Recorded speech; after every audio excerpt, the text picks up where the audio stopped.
क्या आपने हाल फिलहाल में कोई प्रॉपर्टी बेची है और क्या आपको इस पर किसी तरह का मुनाफा भी हुआ है? अगर हाँ, तो आपको इस पर टैक्स भी देना पड़ेगा। इसे कैपिटल गेन कहा जाता है। कम से कम 2 साल के बाद बेची गई property long term capital gain के तहत आती है। इस पर 20% की फ्लैट रेट से टैक्स लगाया जाता है।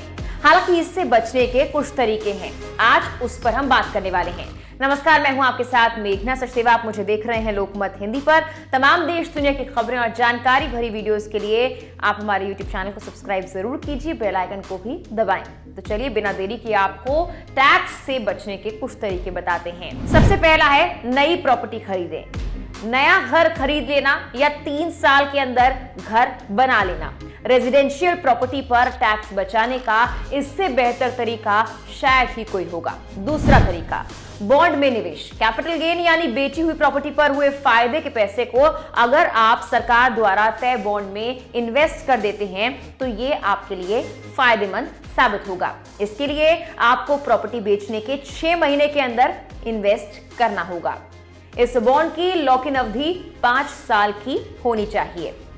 अगला तरीका है कैपिटल गेन अकाउंट स्कीम में निवेश। आप कैपिटल गेन उस असेसमेंट ईयर के लिए सरकारी बैंकों की कैपिटल गेन अकाउंट स्कीम में लगा सकते हैं।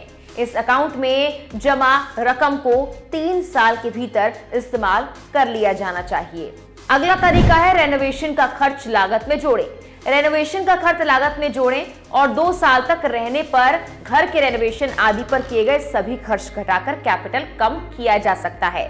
अगर आपने प्रॉपर्टी खरीदने के बाद उसमें कोई सुधार या विस्तार कराया है, जिसे हम रेनोवेशन ही कहते हैं, तो ऐसे खर्चों का इंडेक्स कॉस्ट निकालते हुए इनकम टैक्स में छूट ली जा सकती है। इससे कैपिटल गेन टैक्स का बोझ कम होगा। अगला तरीका है कॉस्ट इन्फ्लेशन इंडेक्स। अगर आपकी long term capital gain tax की देनदारी बनती है तो आप आयकर के नियमों के अनुसार कॉस्ट इन्फ्लेशन इंडेक्स का इस्तेमाल कर सकते हैं। कॉस्ट इन्फ्लेशन इंडेक्स का इस्तेमाल कर खरीद मूल्य बढ़ा सकते हैं। यदि आप ऐसा करते हैं तो आपको कम टैक्स देना पड़ेगा। अगला तरीका है प्रॉपर्टी ट्रांसफर का खर्च घटाएं। इसके अतिरिक्त अगर प्रॉपर्टी की बिक्री में कोई खर्च आया हो तो भी आप कैपिटल गेन टैक्स से बच सकते हैं।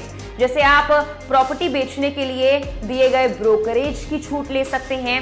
इसके अतिरिक्त अगर आपने विज्ञापन या फिर नीलामी, रजिस्ट्री, इन सब पर खर्च किया है तो भी आपको छूट का लाभ मिल सकता है। एक और तरीका है जिसे हम टैक्स लॉस हार्वेस्टिंग कहते हैं।